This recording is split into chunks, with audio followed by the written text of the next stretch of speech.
So, pero yung nag-decide kayo, walang influence si Kuya, wala sinabi ni Kuya kung ano. Pero paano kayo nang pili? Parang isa-isa sa kayo or nag-discuss kayo lahat? Nag-discuss po as a group. Nag-discuss kayo lahat? Sige, dito ako, ganito. Ikaw, saan ka? Ganito. Sa tanong ni Kuya, tapos discuss na kami nga. Natawa nga ako sa group ko ni Bailey at si Tommy. Bakit? Kasi parang sa amin, lagi ko sinasabi na si Tommy yung Bailey namin.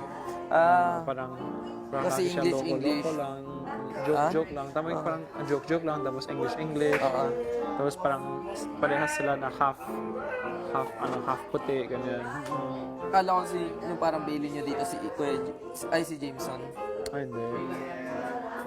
Bakit? Parang, ano ba sa inyo yun si Bailey? Parang bunso, ganyan.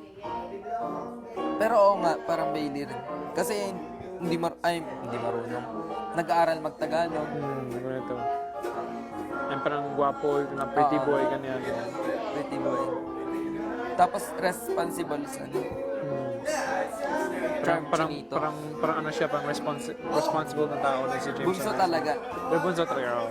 Nakatuwa minsan siya, no? Bailey, parang 13 years old lang siya, pero yung sinasabi niya parang mature na iniisip. Hindi man isip, pero yung sinasabi na parang, sinabi lang na parang, Russian girls are the most beautiful women in the world. Parang, I mean, like, when I was 13 years old, hindi ko sinasabi na magandang bagay, eh. Parang hiyaan pa ako, eh, kung 13 years old ako dati. Ay, ganun. Oh. Ako dati, super hiya ako.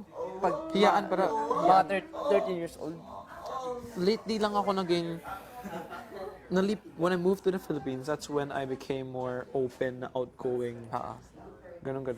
Naiyain ako dati. Ngayon, wala na, hindi pwede na, no? Hindi na pwede. Oo. Yung before kasi ako pumunta dito sa PBB, pumasok. Sobrang wala akong tiwala sa sarili ko. Sobrang naiyain ako, tahimik.